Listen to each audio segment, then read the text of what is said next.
Assalamualaikum warahmatullahi wabarakatuh, saudara-saudaraku sebangsa dan setanah air. Dimanapun kalian berada ya, semoga kalian selalu dalam kondisi sehat walafiat. Ketemu lagi dengan saya di Gaspol Update ya. Teman-teman sudah pada tahu nggak ini? Pengacara si dokter mangkrak semakin kelihatan koplak ya. Dan koplaknya udah stadium 8. Jadi nggak perlu dikata-katain, nggak perlu dibodoh-bodohin, mereka sudah memperlihatkan dan mempertontonkan sendiri kebodohannya, ya toh? Lah masa dalam sidang yang sudah berlangsung beberapa hari lalu itu, ya kan? Mereka meminta bukti dari JPU, daftar bukti dari JPU lah. Kalau JPU menunjukkan buktinya, kan nggak sidang namanya, koclak. Kalau sidang itu ya adu bukti, JPU menunjukkan bukti, pengacara tersangka juga atau terdakwa begitu ya, itu juga me- menyajikan bukti, ya kan, termasuk saksi, baik saksi ahli maupun saksi apa? Saksi, ya itulah, lupa saya istilahnya ya. Jadi intinya sidang itu adu bukti ya di depan hakim. Sudah paham kan kalian ya? Iyalah, bukan malah meminta bukti. Inilah mereka yang selama ini selalu mengaku cerdas, golongan orang cerdas. Faktanya apa? Nggak waras. Nah, bagaimanakah videonya dan bagaimanakah respon netizen? Mari kita tonton bersama. Kemudian mari kita komentari bersama di bagian akhir video. Ini dia. Tadi jaksa seakan-akan ingin menyembunyikan berkas perkara berita acara pemeriksaan. Mereka nekat ngeyel, tidak mau memberikan BAP kepada kami. Padahal itu secara undang-undang itu penting.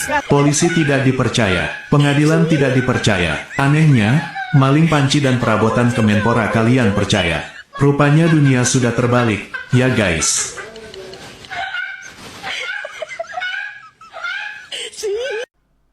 Aduh. Semuanya nggak ada yang dipercaya, kata netizen barusan. Tapi maling panci yang udah jelas-jelas membawa pulang panci ya, dari rumah dinas Kemenpora, kalian percaya. Tetapi jujur teman-teman ya, sebetulnya saya tidak percaya. Si Dewa Panci itu membawa ya properti dari Kemenpora senilai nggak salah 6 miliar itu ya. Saya nggak percaya. Kenapa? Karena kalau seandainya memang benar-benar itu dibawa, pasti bisa dilacak melalui apa namanya itu CCTV. Saya lebih percaya dengan apa yang disampaikan oleh Bung Hotman ya, bahwa sebetulnya anggaran untuk rumah dinas Kemenpora itu terkait peralatan dapur, kasur, mesin cuci, kamera dan lain sebagainya tidak pernah dibelanjakan. Jadi yang dibawa pulang itu adalah uangnya. Jadi memang benar-benar nggak pernah dibelanjakan. Ya, itu adalah komentar saya terkait si Dewa Panci. Nah, menurut teman-teman terkait si Dokter Mangkrak tadi gimana? Ya, silakan tulis di kolom komentar ya. Lanjut.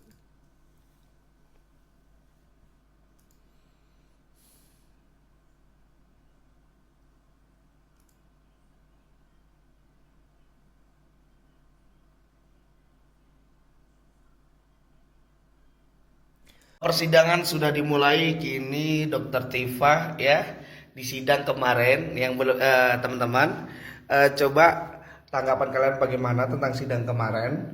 Dan eh, di sini saya cukup menarik bahwasanya siapa yang mendalilkan itu yang membuktikan, dan mereka tidak bisa. Mereka selalu membuat dari tim apa namanya advokatnya pun selalu mau menunjukkan dulu ijazahnya dari Pak Jokowi, ya, meminta untuk menunjukkan dari ijazah Pak Jokowi. Sedangkan dari mereka yang katanya mau adu bukti, mereka nggak punya bukti teman-teman, ya. Mereka hanya akan melakukan perlawanan, dan ini sangat lucu sekali teman-teman ya. Ini sangat lucu sekali ya. Jadi kalau follow akunku, Terus tombol like, komentar, share video ini sebanyak-banyaknya agar update terus kasus tentang ijazah Jokowi ini guys. Kita tunggu untuk Rai Suryo. Iya, lucu sekali bang. Emang bener, ini sangat lucu sekali. Seharusnya dalam sidang itu mereka melakukan perlawanan, bukan malah meminta bukti ya. Coba nanti kita tengok lagi di video selanjutnya. Kita akan nemu itu ya, bahwa mereka itu meminta bukti, daftar bukti ya, yang dimiliki oleh JPU terkait pencemaran nama baik. Lah, ini sidang bro, ini bukan diskusi ya. Kalau sidang itu, ya sudah kau berperang. Kau menunjukkan bukti, JPU menunjukkan bukti, adu data, adu saksi gitu loh. Waduh, lanjut. Nah, Ini kan juga barang bukti.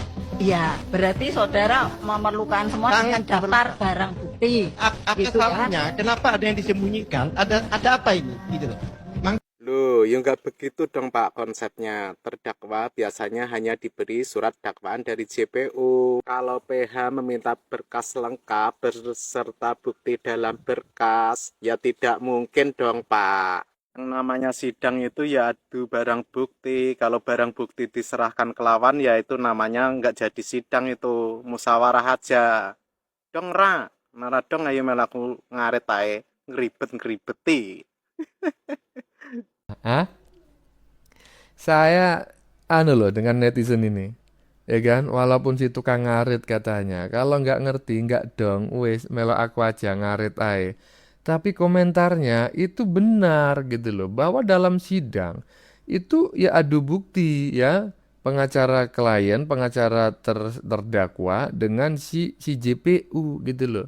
Jaksa penuntut umum, adu data, adu bukti, adu saksi. Lah bukan meminta bukti yang dimiliki oleh JPU. Lah ini gimana toh? Ron, aduh. Ngaku cerdas tapi waras aja enggak. Piye toh kalian ini?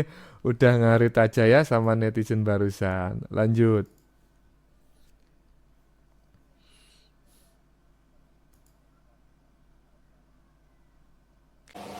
Satu yang saya sampaikan kepada kita semua, kan ada diminta juga daftar barang bukti tuh.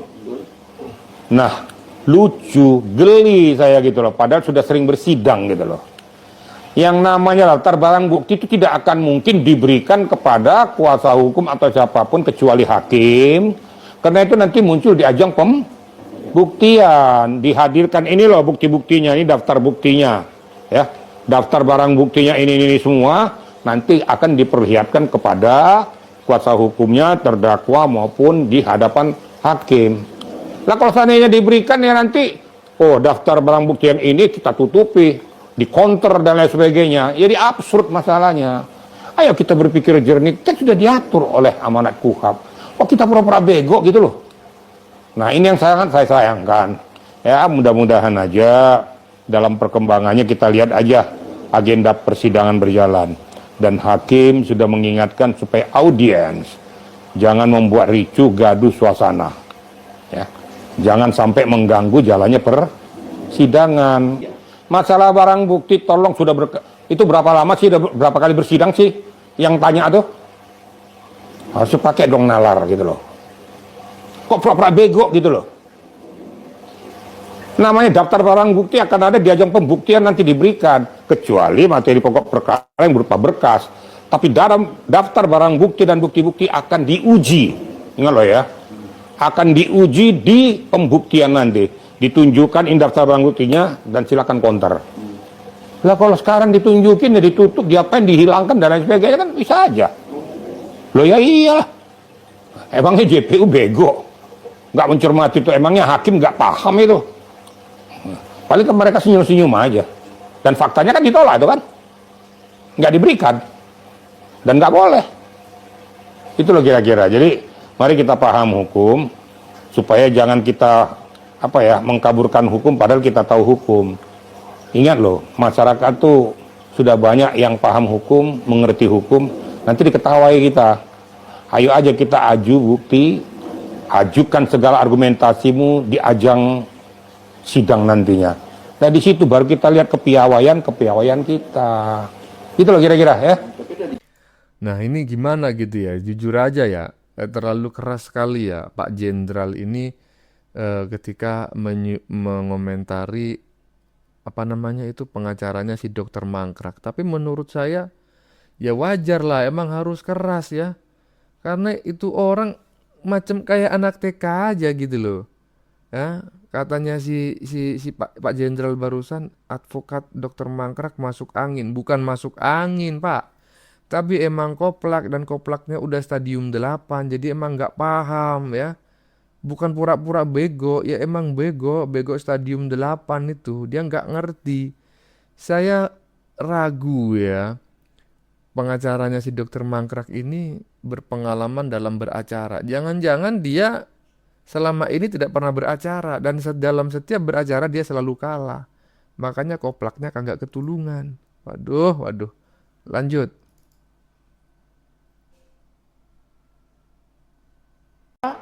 Bukan membuktikan ijazah palsu atau tidak palsu.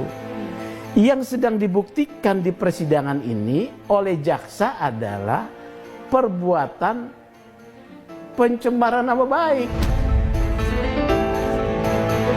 Bukan ijazahnya palsu atau benar. Nah, tetapi ijazah itu memang menjadi di sini adalah entry point sebagai alat ya. Sebagai instrumen yang dipersoalkan. Oleh karena itu juga akan diuji di pengadilan, akan diuji ya. Tapi itu kewajibannya korban apa tidak? Bukan, jaksa. Jaksa yang akan membuktikan bahwa tuduhan ijazah palsu itu tidak benar, bukan Pak Jokowi. Pak Jokowi tugasnya ya, dia sebagai korban hanya menyampaikan bahwa nama baik saya itu dirugikan.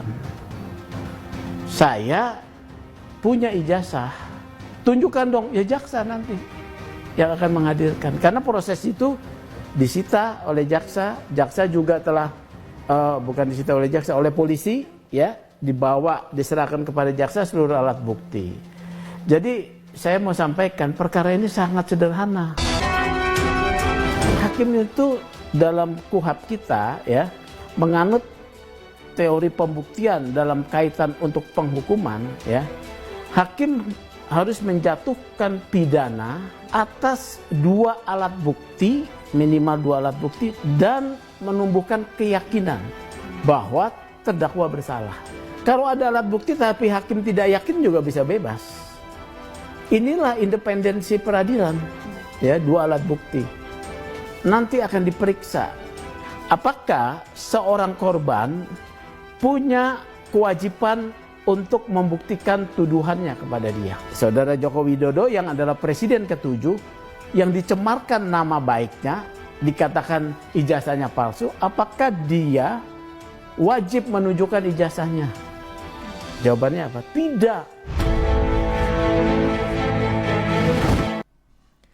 Udah dengar ya? Jadi nggak usah lagi menyudutkan Jokowi, meminta Jokowi menunjukkan, meminta Jokowi hadir di persidangan, ya. Kecuali memang majelis hakim misalnya mengabulkan bahwa Jokowi harus dihadirkan dalam persidangan misalnya ya. Ya karena memang Jokowi yang melaporkan gitu ya, karena ini delik aduan. Pidana apa delik aduan ya? Itulah pokoknya ya. Tapi yang jelas poin yang saya tangkap dari pernyataan seorang ahli barusan ya, bukanlah kewajiban Pak Jokowi untuk membuktikan, tapi Dokter Mangkrak dan tim pembelanya yang wajib membuktikan tuduhan mereka kepada Pak Jokowi terkait isu ijazah palsu itu. Jadi stop kalian itu bernarasi bahwa Pak Jokowi yang berkewajiban membuktikan, ya, membuktikan apa? Nah, karena kasusnya si Dokter Mangkrak ya, si Dewa Panci itu adalah pencemaran nama baik ya. Dan berita bohong, bukan kasus ijazah palsu. Kasus ijazah palsunya ya lain lagi. Tapi kalau misalnya Pak Jokowi bersedia membawa ijazahnya, ya alhamdulillah. Kan seperti itu toh. Lanjut.